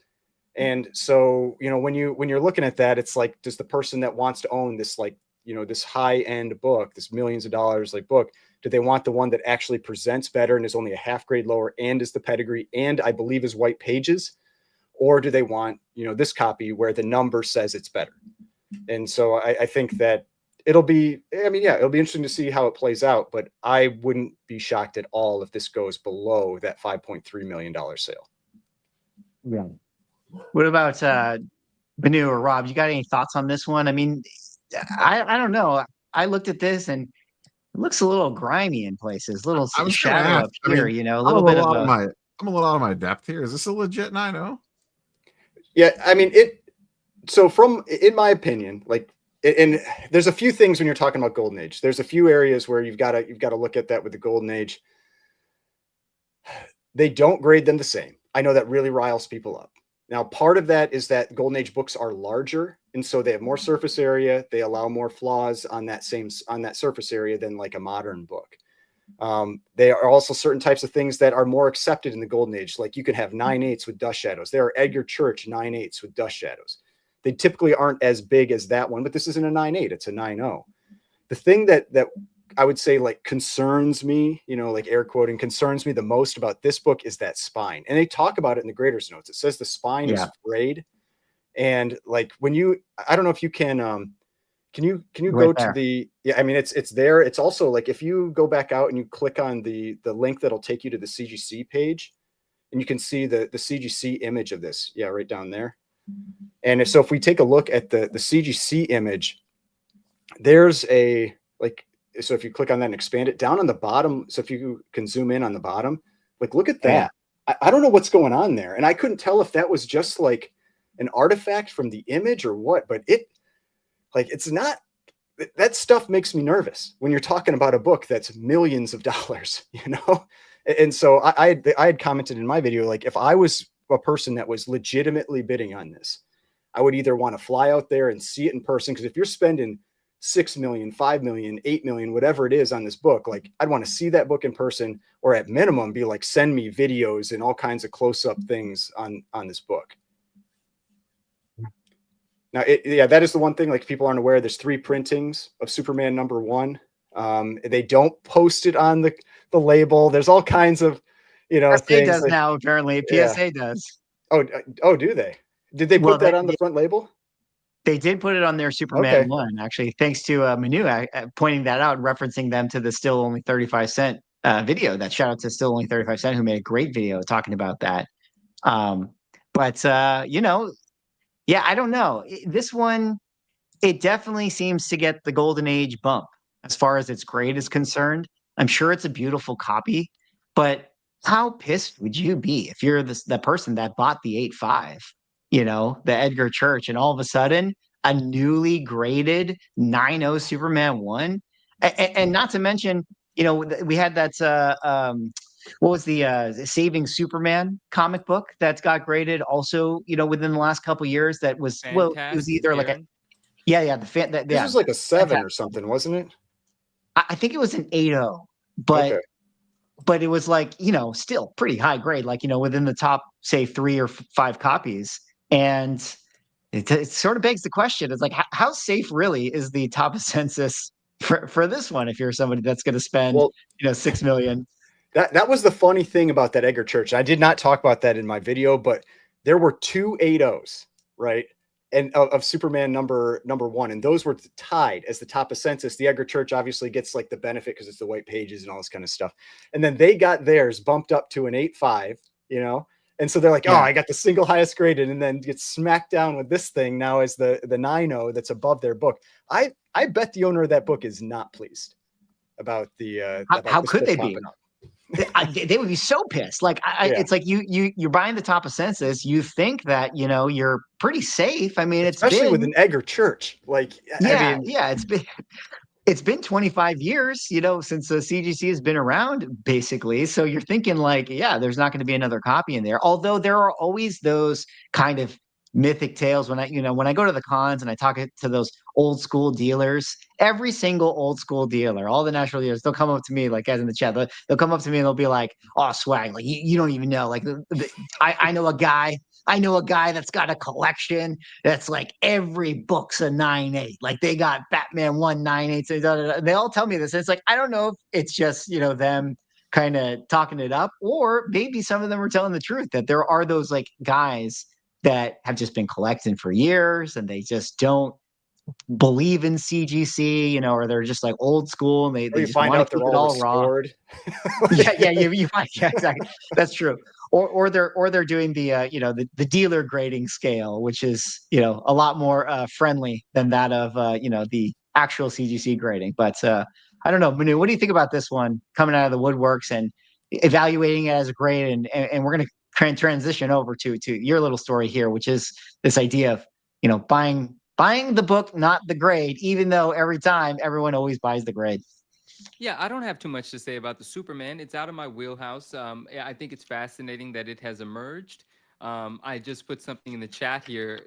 They call them golden goggles. I guess you could also say golden age goggles. But like, Yeah. just looking at this book, it's like, it doesn't feel like a 9.0 with all that staining and whatever might be happening at the lower left. But I don't deal in golden age. I don't pretend to understand that. The criteria or how it's applied. So it's out of my wheelhouse. It's fascinating. I'm just an observer. I don't have much of an opinion here. I'm certainly not in the running to take this one home. If you covered up the label on this one in the 8.5 and you brainwashed everyone that they were never graded, which one sells for more? Well, yeah, and Mickey, I just sent you a link to a CGC page where they've got a picture of the Superman 1. And okay. Yeah, I mean, it's like, it's better, right? Like presentation wise, like it's a stunner. Like, yeah, this one, Edgar Church. Yeah. I mean, outside we're of the looking at little this. like pencil on Here the we front. go. Well, that's standard. That's Edgar Church. He would often mark the books. Oh, okay. So that's one of the markings for him. But yeah, There I you mean, go. like that Edgar Church like that's what they're just known for. They're known for having like these colors. And it's just like, it's an astounding presenting copy of that book. Now it has like, if you look at the grader's notes for the Edgar Church, it's got like some little stains in some places. It's got some little pieces out of some interior, like I think like edges and stuff. So that's why it gets the grade it gets. But man, like presentation wise, that is that book looks way better. They say it has a pushed in staple. Like it does have, that's the bottom Right staple. It's there. got that pushed in staple. Yep. But like that is a stunner of a book. And I mean, if for the same price, I'd rather have that one. Yeah, I would much rather have that sitting behind me. Yeah. Well, what's interesting, and the other thing to talk about too is, let's say that this didn't have the issues it has going on with it being questionable 9.0. I want to bring up the thing that you emphasized, Ryan, where it's like that was a private sale, for the 5.3 million at a certain time in collecting, which was 2022. And I just don't know. I don't know if we're in that same level still. The fact that, where the comic market is, even at this high end, even though this is the top of census one, and private sales, you can just never really tell, because like we had conversations about this offline, where it's like, a private sale is somebody who wanted it and was willing to pay a certain number, but like, that was the number that they just had to guess that they had to pay for it, versus like if you're bidding against someone else and you're the only person in the world that was willing to pay 5.3 million for that particular copy. Like maybe if it went to auction, there wasn't anyone else in the world that was willing to pay 4 million for it. You know what I mean? So like if that same person went into it in an auction situation, they might have got it for 4.1 million or whatever the case is. So it's just different when you got a private sale versus whatever this is going to end up being at an auction. Yeah, I mean, and sometimes the auction pays off. Like sometimes you do get that like bidding war, and it shoots up, and you get shocked by certain sales numbers. But yeah, that's why I take that stuff with just a little grain of salt, and especially with a massive book like that, where it's like they put out a press release about it and all this kind of stuff, and it's like when I saw that, like to me, that the whole purpose of that was that and I talk about this like with the risk with a private sale, like if you're buying a book privately and you're setting a record, is that nobody knows what you paid. And so like the next time somebody goes up to buy that book, they're referencing the known sales. And so to me, that was why that press release was made, because somebody was like, I want other people to know what I paid so that there's a reference point out there for that book. And that, I don't know, it doesn't like delegitimize the sale or anything, but it just makes it go, you go like, well, I don't know, like, would this actually do, was the demand out there really for it? Well, it'll be interesting to see what it goes for. I'm sure we'll report back on it when it actually does go up for sale, which is a couple weeks from now. But again, it always brings up that conversation, which is buy the book, not the grade, although people always end up buying the grade anyways, Yeah. which brings us to this other little interesting situation that Manu wanted to talk about and kind of point this out. And I feel like after he kind of goes through it, I think Ryan, you might be able to chime in on this in a fun way, because I know you've had similar situations. But Manu, why don't you tell us about this copy of ASM 316 right here? Yeah, definitely. And Ryan, yeah, I'm gonna have some questions for you afterwards as well. In fact, I'm gonna have questions for everyone. I'm gonna tie this little bit into a giveaway. I'm gonna give away an ASM 316, a raw copy. And so just hear me out for a second, guys. I wanna talk through something, and I wanna tell you what I've observed, and get your take on it, right? And talk about why this is a problem. So the other day, this 9.8 of an Amazing Spider-Man 316 newsstand sold on eBay, and you can see that it sold at auction, and it achieved $820. That's about half of what they've been going for. They are normally selling between 1,300 and 1,500, and I think there's a recent sale of 1,600. So the fact that this is an $820 sale is a problem in itself, because it might reflect to someone that's researching the data that the market is down, or the book is trending down, something, or maybe not trending, is just one, but it's a low sale and someone's going to use that. So what I want to point out here is, in this picture, right to the right of the main picture, you can see the spine of this book. And perhaps it's difficult for you to see depending on what you're looking, what device you're using here. But there's about 7 or 8, maybe even 9 color breaking spine ticks there. And then one of the other images is the top left-hand corner. There's a bit of a stain associated with a small tear and a fold. And then the other image is the lower right-hand corner of the front of the book. There's an ever so slight crease, a very tiny dog ear. I don't know if they're still called dog ears when they're that small. But regardless, the reason this book did this number is because it looks awful. Especially, it's not an awful looking book. It's awful for a 9.8. The seller of this book knew as much. And in the listing description, the seller said, be sure to look at all the pictures. You're getting this exact book. So I'm not saying the seller did anything wrong. The seller was fully transparent. But that's why this book achieved that grade. So when you're like, well, this is a really crappy 9.8, somebody might say gift grade, right? And that's a reasonable assumption to make. But then I thought to myself, no sane grader, no grader in their right mind, even on a bad day, I don't think would have given this book a 9.8. Let me take a look a little deeper. And so I actually went into the submission for that this book came out of. And there's probably 11 or 12 books in the submission. Correct me if I'm wrong.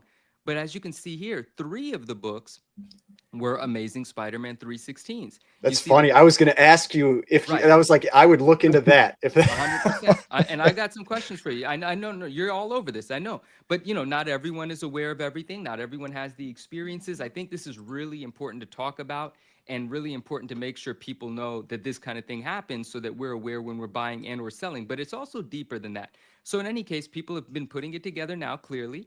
There's a 9.8, a 9.2, and an 8.5 in the submission. Now, really quickly, I'll say this. I looked at the 8.5 cert number, pulled it up. Now, you see it's indicated as a Mark Jewelers. The 8.5 actually sold a few weeks ago, and it is the correct 8.5. It looks like an 8.5. The damages indicate, this is the 8.5. The damages indicate that it's an 8.5, and also this is, in fact, a Mark Jewelers. I won't get into how I know that, but this is a Mark Jewelers. So the 8.5 was encapsulated correctly. But in that submission, there's also a 9.2. And the damage on the quote-unquote 9.8 looks like a 9.2. So we can assume, now again, this is all alleged. I don't know. This submission is from 2020. When is it from? 2020. Okay, so a hot market as well. This book in a 9.8 was about $3,000 at that time, right? So I figure with the fact that the 8.5 is correctly encapsulated, the 9.8 looks like a 9.2. The 9.2 probably got swapped out. So it wasn't a gift grade. It's not the grader that made the mistake. It's when it went into the encapsulation area at CGC, whoever's in charge of doing that accidentally put the 9.2 where the 9.8 is supposed to go. Now, here's where this gets. Oh, and I also looked up the cert number for the 9.2 and through Google, and wouldn't you know, I couldn't find any pictures of the 9.2. And the reason I probably couldn't find any pictures of the 9.2 is like, let's pretend in 2020, the original submitter, they know their books. They're sending 3.316s, a Mark Jeweler, so on and so forth. And this is all speculation on my part. If the submitter's out here, if anyone knows more about this, correct me if I'm wrong. But let's theorize here. So the submission goes out with 3.316s and it comes back home to the original submitter and they realize, what the hell? The 9.8 has my 9.2 in it and my 9.2 encapsulation has my 9.8 in it.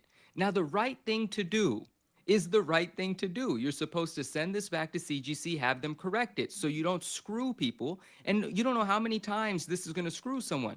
But since I can't find pictures of that 9.2, and clearly it hasn't been corrected because the 9.8 still has the 9.2 in it, I'm left to assume that this original submitter may have sold the 9.8 with the 9.2 in it as a 9.8, right? Which is not a great thing to do.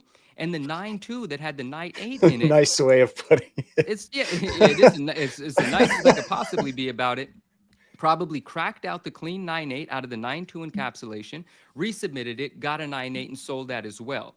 Right, so here we are now, many, many years later, both of these books recently selling, the 8.5 and the fake 9.8, two different sellers on eBay. So I don't have any reason to believe this is the original submitter. I don't know.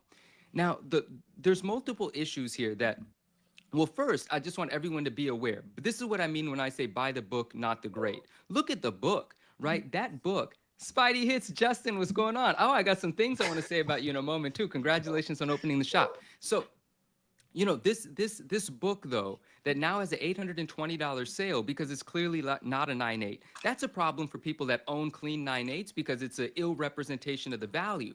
But let's think really quickly about the person that bought that book, the 9.8. What is the thinking on buying that 9.8 on eBay? Did you just think to yourself, let's say it's for your personal collection, right? And cutting to the chase, or spoiler, there's no good reason to buy that book. That book shouldn't be sold. It shouldn't be bought. It shouldn't be exist. At some point, someone has to eat it and stop this chain of, you know, the shit rolling downhill, or whatever the saying is. So in any case, let's put ourselves in the shoes of the person that bought that book. Are you thinking to yourself, well, dude, I just got a great deal on a 9.8. No, you didn't. You overpaid for a 9.2. You know, you literally bought like $100 book for $800, but you're thinking you saved 50% on the price of a 9.8, but you didn't buy a 9.8. So if it's for your personal collection, what are you doing? Just lying to yourself? That's weird. And if you're buying that book because you're thinking, dude, I'm gonna sell this for double my money because it's in a 9.8 encapsulation. I just got it for $820. Well, now you're voluntarily going to screw someone else. You know, your ambition has no ethics involved. You're thinking, I just got this for half price. I'm going to sell it as a 9.8 to someone else. I'm going to double my money. Both of those are pretty shit reasons to be buying that book. You know, to lie to yourself that you just got a good deal on a 9.8 to PC it because it's not a 9.8, or to sell it as a 9.8 because it's not a 9.8. Now, the original submitter, obviously some ethics involved there as well. We know the issue wasn't corrected because the 9.8 book has a 9.2 in it, so on and so forth, right? So I wanted to detail this because it's very important for us to be aware of it. I also need to be messaging GPA, Go Collect, and Cover Price to have them remove that sale, because that sale is recorded. And I think with this evidence, it makes sense to pull that sale. I don't think it should be represented there. But what do you guys think about the buyer of the book? First, I want to ask you, like, what do you think the point is of buying this book? So, I mean, I think that there's a couple possibilities there. I mean, so like, at least like from the side you're looking at it from, I think, only the possibility that the person knows what they were getting, like, and that they know that that really isn't a 9.8 inside that slab. And I mean, the whole purpose for buying graded books, right, is that, or not the whole purpose, but a big part of the purpose is that so that you don't have to understand how that book, or how to grade, right? And so you may, like, the person may fully not realize that that is actually a potentially lower grade book. And maybe they're buying it thinking like, man, I got this thing for a great deal. I'm planning to send it in to the McFarland signing. They're going to send it in they're going to get a 9.2 back, and they're going to be like, what the hell happened to my book? It was a 9.8. It came back a 9.2. And then we're going to see that post sometime like in like 6 months on Reddit or whatever. And we'll be like, oh, it was this, and so, I mean, I do think it is very possible that the person, like, not everybody looks at the level of detail in these books that, that we sometimes do. Sure. And so I think it very easily could be somebody who just didn't see it. They're going to get it when they see it in person. They're going to be, maybe they'll be upset about it, or maybe they won't even realize. And, 10 years from now, they'll sell it and they'll think like, oh, it's a 9.8, they won't know. And so I think it is very possible that this, that book, or that the buyer had no idea. Now, the original submitter, I agree. I think it very likely was the original submitter, like, knew what they got and then resubmitted.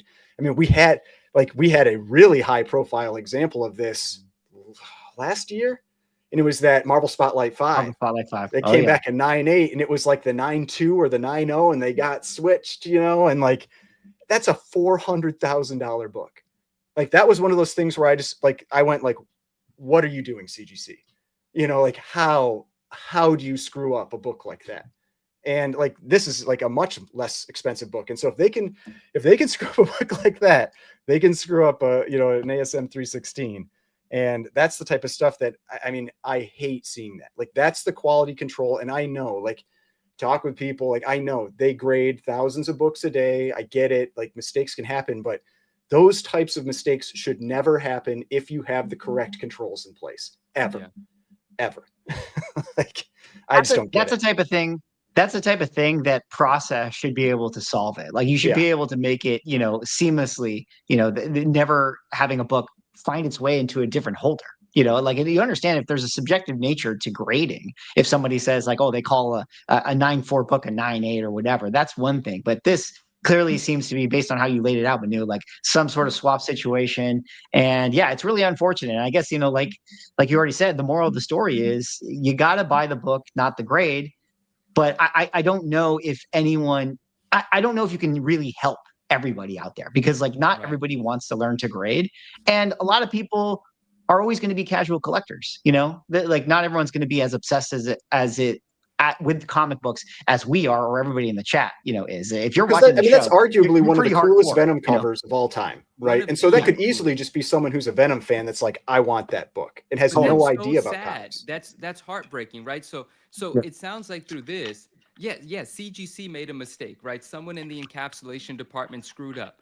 But the person that really screwed up, or intentionally screwed everyone else, is that original submitter that made the decision not to correct it, right? To double dip. Like, that's not a victory to think, oh shoot, I just got 2 9.8s worth out of this submission. That's like an actual decision someone's making to be an asshole. That's the unfortunate part of this business, is that happens not a small amount of time. And it's sometimes with big books, like, I mean, like, it was, what was it, like 2 or 3 years ago, there was that Suspense Comics 3, where it was a incomplete CBCS. Somebody cracked it out, married the interior to make sure that it was complete, resubmitted to CGC, got a blue label, and did not correct it. It was only corrected when somebody on the CGC forums was looking up the books and was like, hey, that used to be a CBCS 0.5 that was missing interior. Now it's all of a sudden a blue label 1.0 that's complete, and it's like, I get it. Like, CGC probably should have caught that, but also the person that submitted that and got that grade is a piece of garbage. Like, they're like, oh, I got one over on them, I'm going to take my money and run, instead of doing the right thing. The problem is that people can play dumb.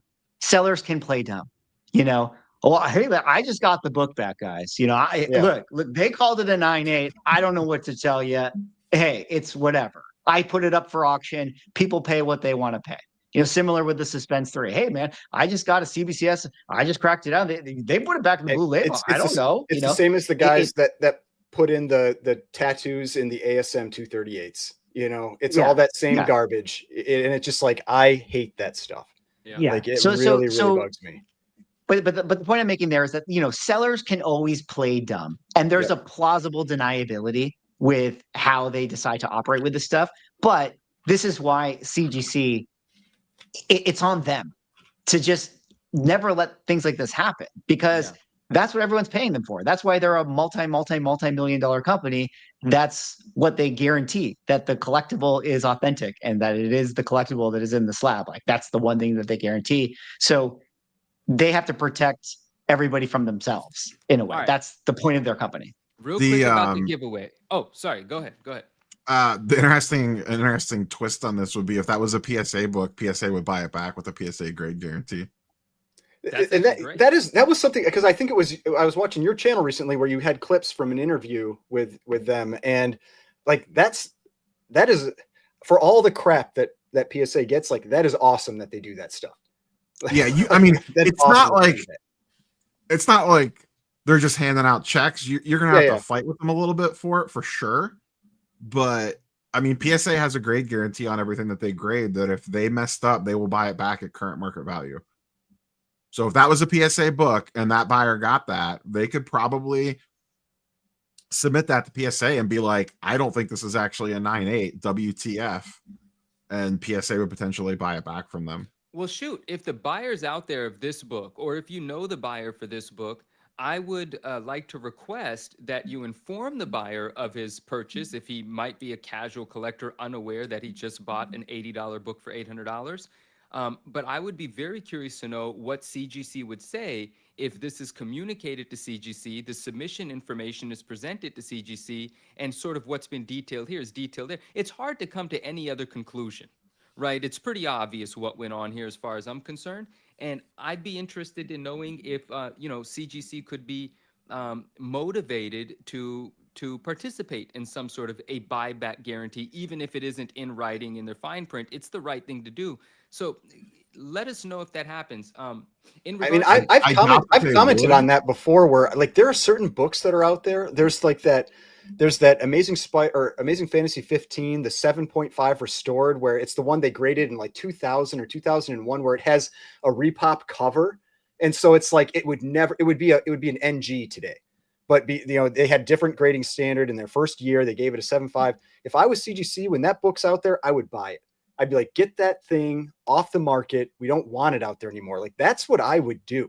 But I mean, I never get the impression that that's what happens. It would open Pandora's box for them, because if you did it for this one, you'd have to do it for other. Though I will say, if this was a PSA book, if you do one of those, they make you sign an NDA, so you would not be able to make it public that happened. But that would potentially open up Pandora's box. Just send it to us and we'll make it public. Just send it to us and we'll make it public here on the Ungraded Truth podcast. Yeah. I mean, look at how much people had to go to war for CGC for Swapgate. And that was like a legit thing. I mean, I don't even know. Has everyone actually been made whole on that, or are people still fighting for money? I know a number of people that have been paid out. So, I mean, I'm pretty sure I know that you've submitted books to them. I'm guessing they've paid you, but I haven't looked at that list in a while. I think there are a lot of books on there that still are not crossed out. Like, there's a lot of those books, I think, still floating around out there. So let me just put the details for this out there real quick. So since that's about a 316, this is our friend Justin Spidey Hits was in the chat a moment ago, and he sent a super chat. Thank you, my man. And he just opened his Hobby Hits Cards and Collectibles is a shop. Manu, you're always stepping on my thing. I'm gonna do the thing. I'm gonna read the super chat. I'm gonna give Justin the big sponsorships shine. Okay, you're doing the giveaway. I do the super chats. All right, you got it. So the giveaway is because of the 316. And so what I want to do for this is, what I was saying, the reason that came into play, the reason that I started talking about that is because I have a history of doing live streams with Justin, and on Justin's channel, I love giving things away. We all love giving things away. It's a bit different from what these guys do. These guys don't really, I don't know, Swag gives some stuff away. I don't know about these two down here. I never really seen them give shit away. But I used to give stuff away. I'll tell you the background I come from. I come from engaging with the chat, engaging with the community. I'm from the community and giving things to the community. So since that's a 316 sort of story we told, and I want that story to spread, anyone that's willing to leave their opinion from the original submitter's perspective, or the seller or the buyer, any opinion on that in the comment section for this video, or any video that might be clipped from this, any comment section, if you leave an opinion about that to create the awareness for that sort of thing, I'm going to count that as an entry towards winning this. Now, this is not a 9.8. I don't even know if it's a 9.2, but it's a nice presenting raw newsstand ASM 316, and it's coming in a Mylar and an e-Gerber. And also, since this is the first full cover, you might as well get the actual first Venom cover too, because that little face right there, whatever I'm pointing at, but 315, right? This one. You might as well get a 315 newsstand with it as well. So both of these will go to somebody that leaves a comment. So in the comment section, when this video posts for real, just provide an opinion on that. It could be about ethics. It could be about whatever. And I will count all those and use a randomizer. And on the next episode of the Ungraded Truth, I'll pick a winner and I'll ship it to you. You could be anywhere. You could be anywhere in the world. Doesn't matter. There you have it, guys. Leave a comment down below on the VOD or leave it on the clip. When eventually we do that, you can head over to our channels, or you can head over to the Ungraded Truth YouTube, subscribe to that channel. In fact, I'm going to make it a requirement that you must subscribe to the Ungraded Truth channel, the #1 channel in all of the universe, the fastest growing channel in the world, Ungraded Truth. Subscribe to it. Get your chance to win that book, that very nice giveaway from Manu, and let us know what you think about the whole 316 situation. Now, Yes, Manu, please. I was just giving you a little. Derek's in the bit of- chat getting negative submissions for the negative entries for this drawing. And follow my Instagram too, please. The 9.9 News Yes. Instagram. Thank you. all the guys info is in the description down below. Hopefully I got it right this time, but give everybody a follow, give everyone a sub, okay? And give Spidey Hits Marvel Cards and Collectibles. Shout out to Justin. Give him a what's up and a sub. Justin says, can Hobby Hits Cards and Collectibles sponsor the show? Absolutely, you can sponsor the show. I will shill so hard for Justin here. If you guys don't know, Justin has his YouTube channel, which is the Spidey Hits YouTube channel. Go over there and sub it up. But maybe more importantly, he just recently opened up the Hobby Hits Cards and Collectibles store out in the Louisiana area. And that's a tremendous accomplishment for him. A huge Marvel card collector, and a good friend of the channel. And like Manu said, a good dude who he's done a lot of streams with. So if you're in the Louisiana area, hopefully I will be there out there one day. Be sure to go over to his store. Support it. Go over and check it out. He mentioned in his video, which he did a great job putting this video together, that he's going to be eventually expanding to other card games and maybe sports cards and stuff like that. So it's going to be an awesome store, out there. So give him a follow, go check it out. And yeah. And thank shout you, out to Justin. Yeah, big shout out. It's amazing. All right. Well, I think that kind of wraps up our interesting segment regarding the buy the book, not the grade. Again, we'll see what happens if people buy the Superman 1, at least the current 9.9 version of it, or the 9.0 version of it. Excuse me, I got ahead of myself. But one thing I thought was really interesting, and maybe we can kind of quickly touch on this, is I mentioned at the beginning that this is going to be the flagship book of this auction, the November signature auction that's coming up with Heritage. But one other little interesting thing I noticed about the auction is how many 9.9s are actually going up for sale. And I feel like this is more than usual. Maybe this is always the case, that in the signature auctions, there's a handful of 9.9s, but counting them here, 1, 2, 3, 4, 5, 6, 7, 8, 9, 10, 11, 12, 13 9.9 seems like a lot to me. I don't know if that's typical, but it feels like time to get all of these old labeled 9.9s, like this one right here, and this one right here, and this one right here, or at least a couple other of them, I think, were the old label. Somebody And buy this one from me, please. Please, thank you. It's a 9.9. got to get them on the market. And I just thought that this was interesting, as it relates to kind of what we talked about earlier in the show, which was, the expansion of the 9.9 and 10.0 grading. I don't know. Do you guys have thoughts on this, or is this more than normal, or am I just kind of tripping here? I mean, there are People usually all those PSA 10s hit. there are normally some 9.9s out there. I mean, in these, but like you can see, like a few of them are definitely the ones that are like pretty common, like the Secret Wars 8, the Wolverine 1. Like there's so many of those, and they seem to keep getting added. Spawn 1. That's an interesting one. Thor 337. I don't know how many are first beta ray build. And that's a kind of newsstand. I wouldn't be surprised if that's like a 1 of 1. Yeah, that one's kind of interesting. I don't know how You got many the, 298 99s there are, because like I imagine that one's fairly similar to ASM 301, where it's like that white cover. It's just like brutal to get some of those grades, but yeah, there's yeah, and some cool Alpha books in Flight there. 199, which was kind of interesting. Again, I don't know how many of these are off the top of my head, but it's something I noticed. And then, of course, in this auction as well, we got the Batman: The Killing Joke in a PSA 10-0, which was, if you guys know Jeff Golden Age Guru, shout out to him. This is actually his book, and he made a post about how this one was going up for sale. But like the X-Men 266, I'm very interested to see what this one ends up going for as well. Do you guys have any thoughts on this book?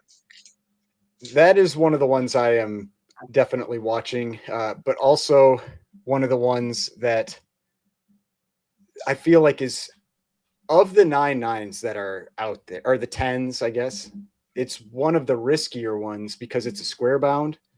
And so there could be like, that's one where like the census on that book, who knows where that census ends up after a year or 2 years on the PSA side. Like especially if this sees a big number. If this sees a big number, I bet you will have a bunch of people trying to cross over, books, and they'll probably crack them out first. I don't know how successful crossovers are generally, like to PSA, but Yeah. maybe crack them out and just send in like blocks of like 25 Killing Jokes, trying to pull in, 10-0 or something like that. But yeah, definitely one that I'm interested in, but I would my personal opinion, I would be pretty cautious with it because, man, it's a square bound and there could be an influx of them. So this one of those ones that it had like a big public sale. Maybe you already just said this. It had a big public sale, but then it had a comic link sale that didn't get recorded. That was like way less. So it had the public by sale the of like numbers, 28 grand or something, and then a comic link sale of like 6. Yeah. I So just think it shouldn't be compared to that 28,000. That's an unfair comparison. Like I said on the last show, I don't think a CGC 10 could come to market and match that previous sale. it's I going to agree. be a situation like that where if people don't remember the 6K sale, then like, let's say this book sells for 6K or whatever the case is. It's going to be like, oh my God, down from 28K. You know what I mean? But it's going to be like, actually, I've there already was this made the other thumbnail. I mean, Well, very, very interesting stuff. I mean, speaking of cross grading, a couple other topics here to just quickly talk about. As you mentioned, cross grading. We did have that story that came out. I did a video about this one where we had the More Fun Comics 73, of course, the first appearance of Speedy, which is what everybody knows this book for. Just kidding. First appearance of Aquaman and Green Arrow. That has been around the block, within the last year or so, has gone from a CBCS 4.5 to a PSA 4.5 that went at sale at Heritage just a few months back. And then I guess the buyer, Atomic Comics, decided to crack that thing out and send it over to a CGC slab and got the little grade bump to a 5.0 light tan to off-white pages. But it was interesting, checking out all the different graders notes. And I don't think that we had a book that was like similar that went to all the different grading companies. But did you guys have any just quick thoughts on this one? Just, being the town bicycle, as I called it, jumping from all three grading companies. I think CGC did it on purpose so they can outshine PSA with this book. I mean, I don't know if that is that outshining though. Like if you're putting a higher grade on it, like I don't know if it's it's hard for me to say if that's worse or better. Like it almost. Do we have the graders like pulled up for these? Let me pull them up.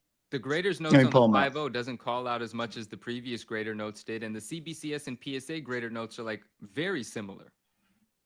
I was kind of curious if there was anything that was addressed between the 4.5 and the 5. Like the 4.5, when I saw it in the PSA slab, it felt like it had like a bit of a spine roll, like a little kind of like twist to it. And I don't see that. Like if that had been on the CGC one, I feel like it might have gotten put into a magazine case. And the fact that it fit into a standard case makes me wonder if there was maybe some like minor corrections done. I don't know if that's worthy of making it a 5 versus a 4.5. But yeah, I mean, some little things like that, but I quickly pulled up my video so we can kind of reference it to it. But it was interesting to see that this is the PSA's version of their grader notes for this book. And then compared to CBCS, which if I can get the video load, you guys can see it's a little bit small, but they had their grader notes there. And then the CGC one was a little more sparse in general. they didn't make mention of the clear sort of, what would you call it, the dust shadow that was on the left side of the book. But there they just sort of said reader's crease front cover, tear with crease left bottom back cover, stain center of back cover, and chip out of left top of back cover. I also feel like CGC never really seems to give sizes of things. Like maybe they do, but just generally I don't notice that. Whereas like you saw in like the PSA and the CBCS, they'll say like 10-inch or 3-inch or 1-inch or whatever. And the CGC tends to be much more generic. I would expect the PSA and CBCS notes to be similar, since a lot of the head graders from CBCS are PSA graders now. So that makes sense that they would kind of align a little more closely. Yeah.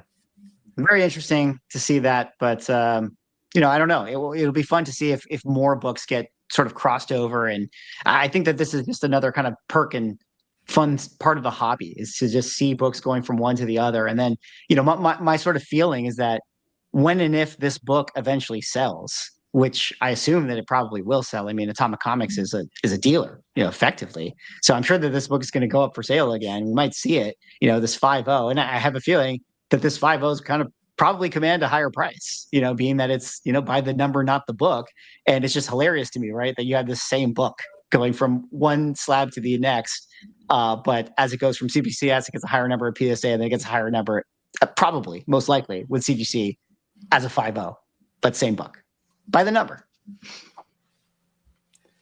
But yeah, right. I mean, I like the look of it in the CGC slab. I mean, like the PSA slab, I'll keep harping on it until hopefully they do something about it. They put it's in that larger slab, and I don't like it. It looked good. Stop it.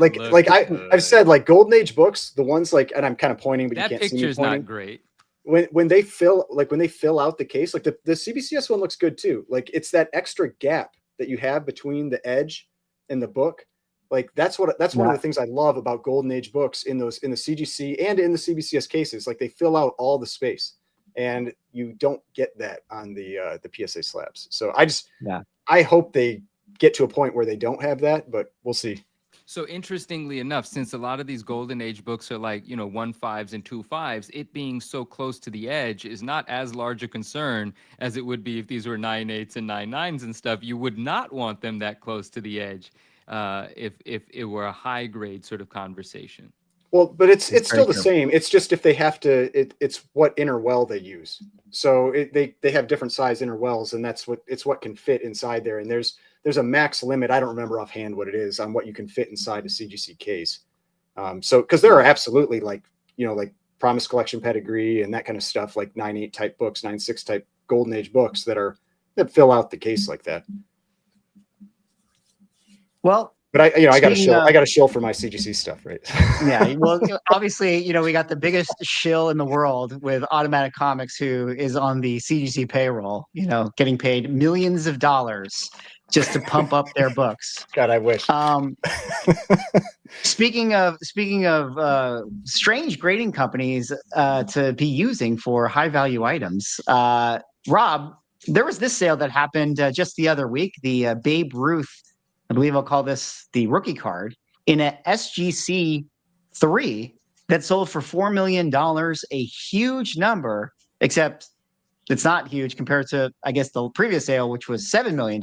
I don't know if this is the biggest drop in one sale to the next in terms of a nominal number, because it's literally $3 million less in any collectible ever. But what was the chatter on this one? And what do you think about it? A couple things. Not a rookie card. Two, SGC for a vintage card like this is 100% legit. They are known for pre-war. That's like their area of expertise. You see, I mean, SGC holds the record. I think the top few slots for most expensive cards sold ever are SGC slabs. This one's weird because it's not technically a card. It's like a checklist thing that was in a newspaper, I think. So it's not pack pulled. So a lot of people don't really know what was it, an auction or was it a private sale? Like what was it? Was a heritage auction. Okay. Yeah. A lot of people have been like, was the 7 million sale the incorrect one or even legit? So no one really Right. knows what to do with this, but Is Mr. Wonderful? Can I get a clarification on this? What they're bidding? On the $7 million sale, was it the same card? Like literally yeah, the same it's the card? exact same cert number. Gotcha. And so when did that $7 million sale happen? Do you know? COVID. It was like 2022, I think. Okay. I mean, it sort of feels like, and I don't know, maybe you can. Some people are speculating like it's the end of the year. Was someone just like, I had a really good year in crypto, I need a $3 million loss on the books? You know, there's been a lot of chatter about that. Like, if someone's just literally like, okay, what do I have laying around that I could take a loss on paper? Tax harvest. Yeah, that's insane. It could be a tax harvest situation, I guess, if you're playing in that markets. Which again, to the topic, if you're buying of and the selling show, $7 million trading cards, you're living in a different world anyway. Like, you probably are like, oh yeah, I could just like sell this card for a $3 million loss. is it not a different world, Rob? Because as we've already established with the title of our show, collectibles are for rich people. This is the world. This is the world for the rich. So there you have it. Well, last little thing to talk about before we really wrap up. I just kind of wanted to, ask Rob about this one. If you guys don't know, this is my hot little tip right here. Okay. Since we're in a bubble, you might as well speculate on more things. But League of Legends Riftbound, their trading card game just came out. If you guys know the Arcane show on Netflix that's related to the video game League of Legends, now they have their own sort of Magic the Gathering type of card that dropped. It's just like Magic the Gathering, same sort of thing. I mean, different game in general, but you got your booster boxes, you got your card sets, all this stuff. And yeah, a lot of craziness going on. They had their pre-release decks that are already selling for 7,000, slash price is 6,000. The hobby boxes or the booster boxes are retailing they came out I think at 120. Now they're selling at 190. The card game just came out on Wednesday, like officially to stores. So the aftermarket's already going pretty crazy. This is I watch a channel called Twice Baked Jake. He does like Pokemon stuff, but he opened a box of League of Legends like yesterday, and he said he bought a pre-release for like $100, and he said it was going for like 175 or 180. Now it sounds like the hit rate is pretty high in those boxes.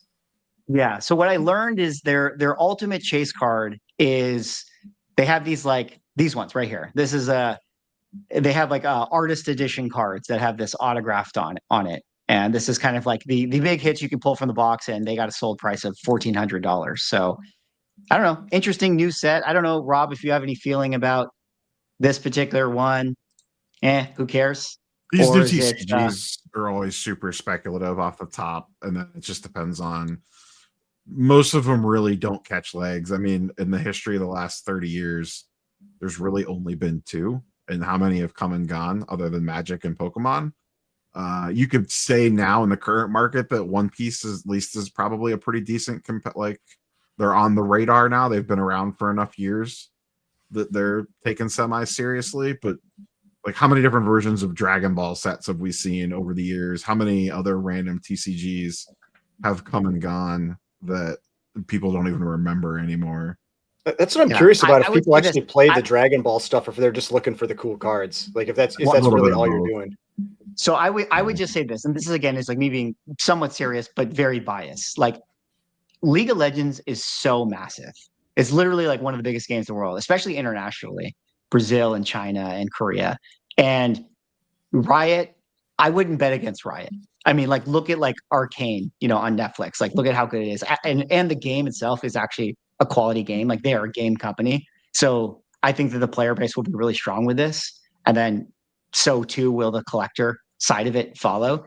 And I don't know. I just think that's unlike, say, Flesh and Blood or like some of these other like random Kickstarter games like MetaZoo and these like other trading card things. Like, this has like an actual IP that I kind of believe in. I just think it's an interesting play personally. It just depends on how they handle it. A lot of times these companies come in and they don't know the TCG market, and they screw up by not managing the print runs correctly and kill it before it even gets a chance to get rolling.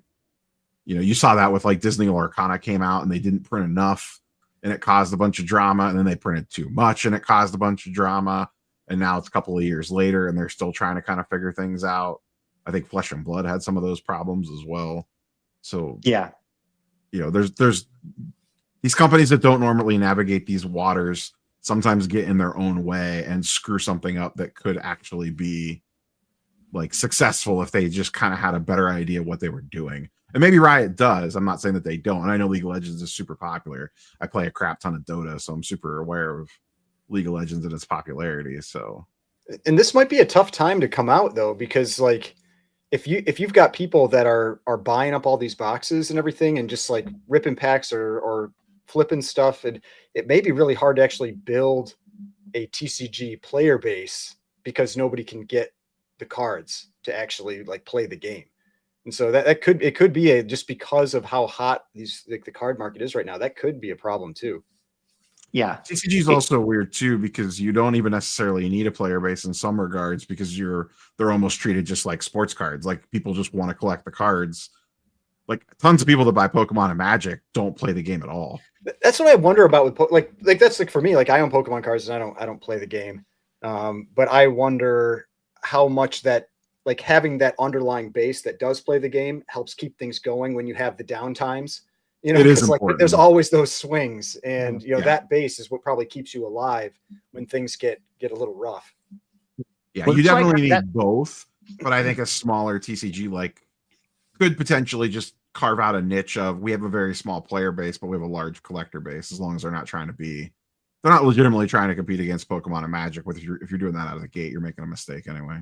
Mm-hmm. Yeah. I just think that, again, who knows? Maybe it's going to come crashing and burning, but like, I do think that they're set up pretty well because they have those other touch points. Like, the League of Legends as a video game might get people wanting to play the card game. So at least you have like some crossover of audience there. And then you have this Netflix show that people will just be fans of the character Jinx, and they'll just be like, "Oh, I'll just buy the Jinx card because I just want to collect it," And so I think that those elements make it interesting to me. I mean, I know I'm going to be buying a couple of boxes.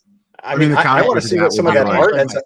Like the art was pretty cool, and some like when I was watching him open those boxes, like there's some really cool cards in there. So I'd be curious to see if those ever pop up for sale, or maybe they're already up on what is it, like I can't remember the name of the art sale site. Like maybe there's already stuff up there that's for sale. But yeah, it'd be interesting to see like what those maybe end up pulling in. Yeah, and I've already been. Oh, go ahead. The counterpoint to the argument, Swag, would be like, how many Marvel TCGs did they try? And that has a massive IP base, and those all failed. Totally. I mean, Star Wars has had one. Star Trek has had one. Like every massive IP has had a TCG. Star Wars has had multiples, and they've all fallen flat. But my only counter to the counter would be, because Riot Games is a game company, and they're a video game company. That's a big difference. It's a big difference. You're right. But who knows? They might be able to actually make a good game, and if the game can live on its own, then that might be enough to at least get that fundamental player base that makes it an interesting collectible eventually.